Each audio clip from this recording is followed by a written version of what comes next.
roll A, take A.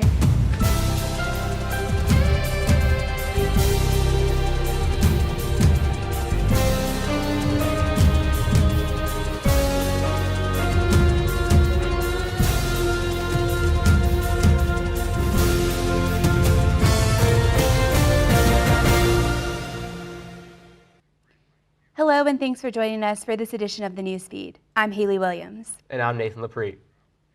From declaring wars to signing executive orders, the president has a lot of power. And in this Thanksgiving, President Trump had the power to pardon. Now, 2 turkeys from western Minnesota will be able to live out their days right here at Virginia Tech. For the second year in a row, the presidential pardoned birds will call Gobbler's Rest their home. After President Trump's pardon ceremony at the Rose Garden, Virginia Tech graduate student Mallory White was able to take the birds to their new home. You don't get to always see a presidential turkey every day. I picked them up at the Willer Hotel next door at 2 o'clock and we headed on out. Had some Thanksgiving traffic, they were great passengers, and then we arrived back here about 8 and unloaded them into their new home. Drumstick and Wishbone will join the last year's presidential pardoned birds, Tater and Tot. For now, President Trump's pardoned birds and President Obama's pardoned birds will be kept in separate pens, but their caretakers say that they will soon be able to live in the same space. The holidays are near, and local farmers are working hard to keep tree supplies up. Newsfeed reporter Alexis Johnson is here to tell us more. Alexis? Thanks, Nathan. Well, I don't know about you, but I don't think there's any better way to bring in the holiday season than by going Christmas tree shopping. And I'm not talking about an artificial tree in a store. Call me old-fashioned, but I prefer a real Christmas tree, one that has been carefully picked out and is unique in its own way. Tucked away off Route 42 is Idlewood Farms, a Christmas tree farm that sits in the mountains just past the Giles and Craig County line. A family business starting in 1984, Idlewood Farms has been providing Christmas trees for families all over the New River Valley, with lots set up in both Blacksburg and Salem. It was my dad's tree farm, started probably 30 years ago, and he passed away last December, and now I'm running it and doing whatever needs to be done. On average, they retail about 1,500 to 1,800 trees a year on their 82-acre farm, making for a busy season and a lot of hard work throughout the year. It's a lot of maintenance. You got to keep them mowed about 3 times a year. You got to fertilize them once a year. They get sheared like in the spring. You got to shear them.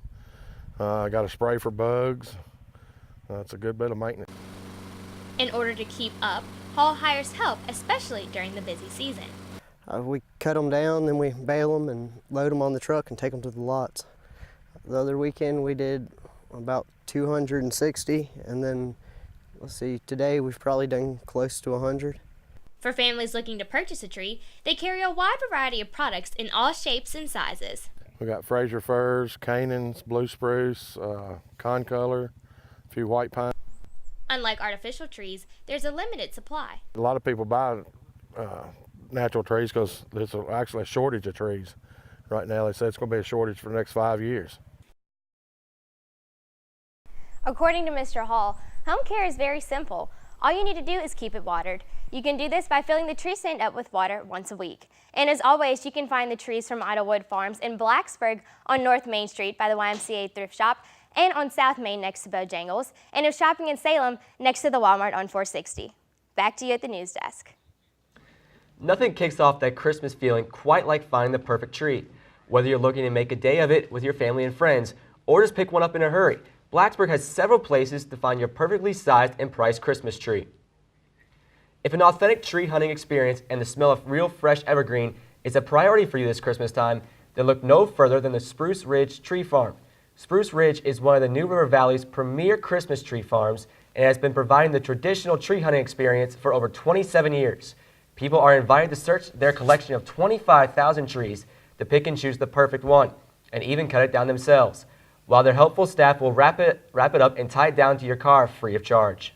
But if you're stretched for time or cash, Blacksburg has a majority of smaller tree outlets for both real and fake trees, including both Kroger locations on South Main Street and University City Boulevard. While the grocery store trees won't be wrapped and tied, they'll take some stress off your wallet and still do the trick of bringing in the Christmas season. Trees are great for the environment, but little is known about each individual tree. Virginia Tech is getting to know the trees on campus a little better through a new program. Newsfeed reporter Andrew Matupuaka has more on the story. Virginia Tech will soon have an inventory of about 9,000 trees. This is thanks to the College of Natural Resources and Environment and the facilities coming together again for the first time since 2006 to identify the majority of trees on the school's campus. Through this program, each tree will receive its own unique identification number so workers at the university can monitor possible work to be done and overall health of the trees. Eric Wiseman, who helped start the program, says it will take a lot of work. So what we've been focusing on is figuring out what type of tree it is, what the species name is, how big it is. And the way that we do that is we measure the tree's height, we measure the crown spread, we measure the trunk circumference.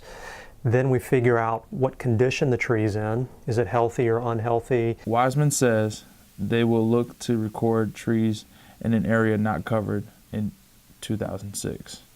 Recent work we've been doing, we've been expanding that area because there's lots of proposed development going on campus, particularly on the western part of campus and then towards the north where special purpose housing and the golf course are right now.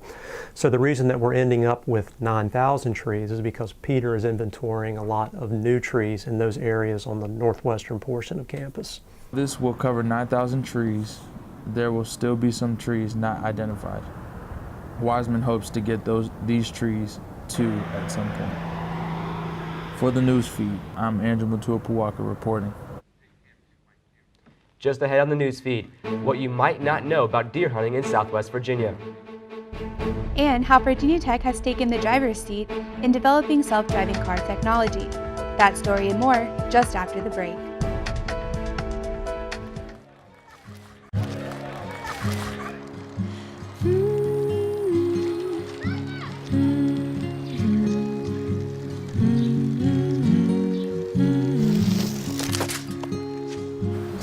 Of all the things you've done with your bike, donating it to Goodwill may be the most incredible of all. Your donations help fund job placement and training for people in your community, which means your stuff can be more powerful than you think. Goodwill. Donate stuff, create jobs.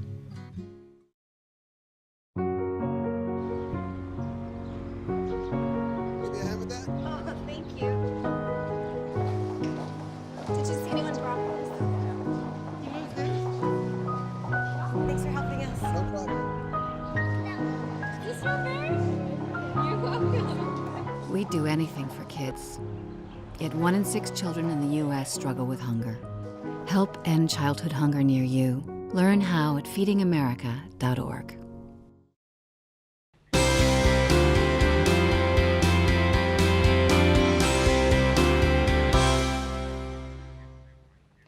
Welcome back to the Newsfeed. I'm Haley Williams. And I'm Nathan Lepre. For the past several years, Virginia Tech has been a part of advancing different technologies. Most recently, the Virginia Tech Transportation Institute has been exploring the realm of self-driving cars. In partnership with the Virginia Tech Department of Transportation, the Virginia Tech Transportation Institute just added 4 expansions to its Smart Road, which was originally founded in 2000. These expansions are in hopes to accelerate advanced vehicle testing and explore how automated and autonomous vehicles will function on roadways in the United States. The 4 expansions provide a way to test different weather conditions as well as controlled scenarios for the autonomous cars to navigate. Vehicle testing to date has occurred on highway test environments or on on public highways, mainly because those roads they have clear lane markings, and automated vehicles use a combination of cameras and sensors to see the road in front of them. So they rely pretty heavily right now on lane markings to be able to keep their path and to continue straight and all that. The hope is for continued research into the autonomous vehicles and potentially getting them on the road sooner rather than later. Virginia Tech Transportation Institute says they want to promote safety for all road users. Speaking of cars, drivers in Virginia may soon notice a new license plate. The Virginia Department of Motor Vehicles announced a design contest for high schoolers that started in early November. The statewide competition encourages students to create designs for license plates that depict distraction-free driving. The competition is free to enter, and participants can submit unlimited designs. The DMV did this to take action against 13 deaths related to distracted teenage driving in 2016. This issue is a newer one for younger drivers, says Virginia Tech Police Officer Joshua Ingo. He thinks that DMV's contest is good to get the conversation going against distractions. Got kids who, they've been glued to cell phones since, probably they were like 10. And now they're stepping into vehicles and it's like just part of them. And it's being able to break down, like, hey, you don't need this while you're driving. Make sure you get to where you're going safely. Whether they win the contest or not, it's a great idea to really get people talking. The contest closes on December 15th with 8 districts finalists being announced soon after. The winner will then be picked from a public vote. The winning plate designer will win $1,000 and the plate will be available for customers to purchase as the contest tries to help drivers on the road be more aware. The town of Blacksburg is on the rise with the development of small businesses. Small businesses throughout the downtown area are becoming more convenient for local shoppers, encouraging them to shop local for the holidays. Newsfeed reporter Terrell Edmonds tells us more about this story. Here in downtown Blacksburg, small businesses are steady on the rise. The town of Blacksburg is encouraging locals to come shop with a new initiative called Freddy the Frog. Freddy the Frog is Blacksburg's new way to help promote small businesses. The town of Blacksburg developed a scavenger hunt to help shoppers expand their horizons while also exploring new stores throughout downtown Blacksburg. Their plan is to help bring more business while also bringing new customers to their stores. Initiatives like this, they're more than just having sales or coupons, things like that. They're fun. People like scavenger hunts. They like to get their pictures taken and post on Instagram. So my friends and I went shopping downtown and we were looking for Freddy the Frog, and it was really interesting. It was super fun. Didn't find it, which was a bummer, but it was super exciting, and we really enjoyed going from shop to shop and seeing what sales were going on and where we could find the frog, and it was really cool. The small stuffed animal, or Freddy the Frog, is located at a different store each day, and the first shopper to find him is rewarded with a prize. This exciting incentive of having your picture taken encourages shoppers to come and hopefully be the first to find the stuffed animal. This is Terrell Edmonds reporting for the Newsfeed. If you're a hunter, you might be familiar with the ongoing debate about hunting on public land versus hunting on private land. Some hunters have various opinions about this, but especially depending on the certain regions around the country. In Southwest Virginia, opinions about the subject are debatable in an area surrounded by public national forest land and agricultural private property. The Jefferson National Forest is a popular location for public hunting in the area. Some hunters have success hunting this property, while others hunt multiple seasons without seeing a deer. Dr. Michael Horing of Virginia Tech shares his success and perspective on hunting on public land. I actually shot the largest buck that I've ever taken on public land. I will say that I think public land is harder to hunt in some ways. I don't see as many deer. Despite the dynamic perspective of hunting on public land and private land, the Virginia Department of Game and Inland Fisheries maintains harvest regulations yearly to ensure hunters experience successful hunt wherever they pursue a hunting expedition. That will wrap up this edition of the Newsfeed. If you have a story idea for the Newsfeed, let us know. Send us an email at thenewsfeednrv@gmail.com. And as always, you can also connect with the Newsfeed on Facebook and Twitter. Thanks for watching. I'm Nathan Lepre. And I'm Haley Williams.